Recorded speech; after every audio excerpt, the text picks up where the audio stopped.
Small coincidences happen all the time, but it's very rare that these send a chill down your spine. Well, these are some of the scariest coincidences that seem to have been arranged by a higher power. These seemingly impossible situations have actually become reality and were caught on camera, and it may just change the way you see the world forever. I'm Charlie, and today we're going to look at the scariest coincidences caught on camera. Before we get into it, why not subscribe and press the notification bell too? Coming up first is bank robber. Okay. This one comes from a news broadcast in Minnesota, USA. One day, a guy was reporting on a bank heist that happened the day before. That is when, all of a sudden, someone runs out of the bank behind him. The man is a worker in the bank, and he points over to something in the distance. The guy actually says to the news broadcaster, "There's the bad guy, right there." 24 hours ago, this bank in... What? Oh, that's the robber. This is live TV, folks. That's the robber. Just went by. According to the bank, said it so calm, like this is normal with it. I gotta go here and call 911. I'll talk to you later. The newscast is you gotta still keep it professional, goes, though. "Oh, there's the robber." That's right. The guy who robbed this bank returned to the scene the next day. And at the very same time, the news was doing a broadcast the bank about and return back the next That's day. already a lot of coincidences right there. The bank teller chases after the guy who hops into a van. But thankfully, because of this, police were able to track this guy down. Police later arrested Ryan Lisco. It turned out he'd robbed the same bank 2 days in a row. This is what happens when you play too much GTA. 2 times in a row. It's a crazy array of coincidences that this guy was at the bank at the same time as the news. Robber Ryan thankfully was sentenced to nearly 10 years behind bars for robbing this bank. And the money he got from the previous bank heists was seized and returned to the rightful owners. Body in the creek. When something big happens in an area, the news will often interview locals close to the event. That's exactly what happened one day in Camptown, Pennsylvania, USA. The body was found inside a creek by the local police. As this was happening, some reporters were digging around, trying to find out what happened. And that's when one journalist came across a man named Matthew Haverly. He lived right next to the creek where the body was found. When the journalist first asks him about the situation, he's very surprised. He also said even though he lives close to the creek, he had no idea what had happened there. Like, what the hell's going on? And now I realize that's what they were actually doing. He also says it's sad to think that's someone's daughter, mother, or child. It's sad to say that that's someone's either daughter, mother, whatever, both. But remember that quote.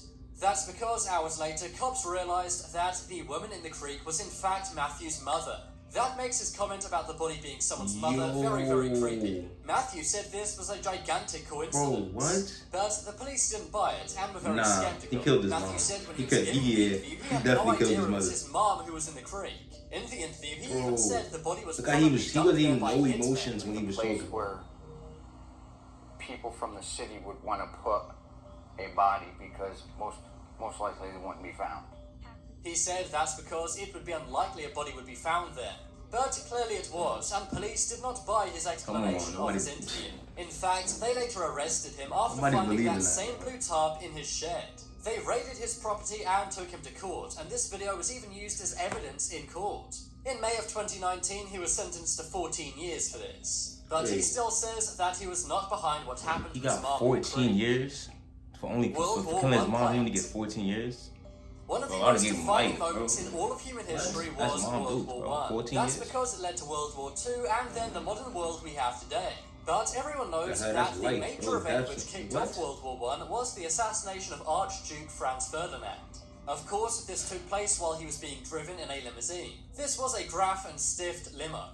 But there's a strange coincidence when it comes to this car. That is that it predicted an odd and very eerie message. The number plate of the car is A111118, and this could easily be read as Armistice, November 11, 1918. Of course, that was the date of the famous agreement that ended the First World War. The car sat for 2 decades inside a museum in Vienna before this was pointed out by a British tourist. This is an incredibly scary... Lincoln and JFK have some pretty creepy coincidences. Did you know that Lincoln had a secretary named Kennedy who told him not to go to the theater? And Kennedy had a secretary named Lincoln who told him not to go to Dallas. Lincoln was shot in the Ford Theater, and Kennedy was shot in a Lincoln made by Ford. They were both taken out on a Friday. Lincoln's assassin, John Wilkes, was known by 3 names, comprised of 15 letters. And Lee Harvey Oswald was also known by 3 names comprised of 15 letters. John Wilkes shot Lincoln in a theater and fled to a warehouse. Lee Harvey Oswald shot Kennedy from a warehouse and fled to a theater. Lincoln was elected to Congress in 1846 and JFK in 1946. Lincoln was elected president in 1860 and JFK 1960. And that's not even all of the coincidences about these 2 presidents. Is this simply a coincidence, or has something been set up here? Robber interview. This one comes from a news report in Gwinnett County, Georgia, The last couple USA. ones are not really Reporters too doing a crazy, pretty like boring coincidences. story about traffic in the area. That's when she Nah, stops and the interviews a first random 3, passerby. like, I'm gonna The lie, man that's kinda seems scary. totally normal and polite and simply talks about the local traffic and then walks off. But hours later, the news reporter gets a phone call from the police saying they need to talk to her urgently. That's because I just hit 13 I million got hit with subscribers the on my death. YouTube channel, Hacksmith Industries. And the secret to that success is Death. vidIQ. minutes before he was interviewed, the man in the footage had robbed a bank. A witness actually say they saw the man rob the bank and then afterwards stopped a news fan for an interview. Nah, that's the police crazy. used this interview as well as surveillance. He robs the bank. Does an interview. Calm, like nothing happened.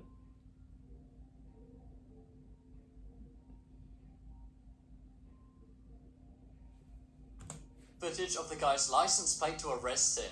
The robber, Eric Rivers, was taken into custody, and he's now in jail facing 2 counts of robbery. Hi, Dad. Hi, Dad.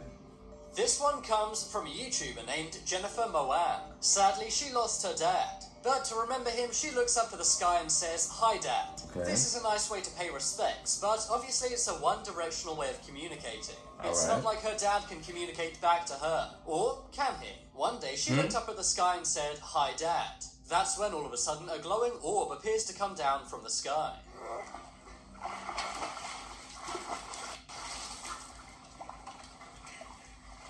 Jennifer's channel is mainly about her family, not about paranormal events. But I think this is a really special and heartwarming event if it really is a message from her father. I'm sure a lot of people look up to the skies and pay respects to those who have passed on in their lives. But do you think this was Jennifer's dad communicating with her? I really like to think so. If so, it really may prove the existence of an afterlife.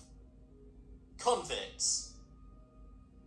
We all know that when you get arrested and have to go to the police station, you have to give over your fingerprints. But why exactly is this? Surely they can just write down your name and take your picture and they know who you are, right? Well, the reason fingerprints became a thing is because of these 2 guys. What? These are mugshots of William West and William West. They're not related in any way, but they look incredibly similar. They also have the same name. Incredibly similar, but they look just alike, bro. They gotta be brothers. They got the same name. They ain't no coincidence. They brothers. And were serving their sentences at the same prison at the same time. This led to a massive amount of confusion with the prison guards. They kept getting mixed up, and for a long time, they didn't realize they were 2 separate people. So the prison had the idea to simply take their fingerprints so they could tell them apart. Otherwise, they could get confused and lost in the system, or their sentences, which were different, could be mixed up. So it's because of the 2 William Wests that we do fingerprints to this day. These guys were incarcerated in the Leavenworth Penitentiary in Kansas, USA. And this happened all the way back in 1903. damn, but that's like fingerprint 100 forensics even became a It's thing. 120 years. Basketball fraud. You My likely math is think crazy, you know 120 about everyone in years. your life. But what if those people have a dark secret? For example, a fake identity. That's what happened to someone in Texas named Rashawn Richardson. Rashawn was the top player in the Hillcrest High School basketball team. He helped his team beat every single other team in Dallas, Texas. He had a legendary reputation all around Texas and was a star student athlete. Or at least, that was the reputation he had for 9 months. But then, one day, people found out the reason why he was so much better at basketball than everyone else. Rashawn was playing against another team and was doing amazing as always. Okay. But that's when the other team's coach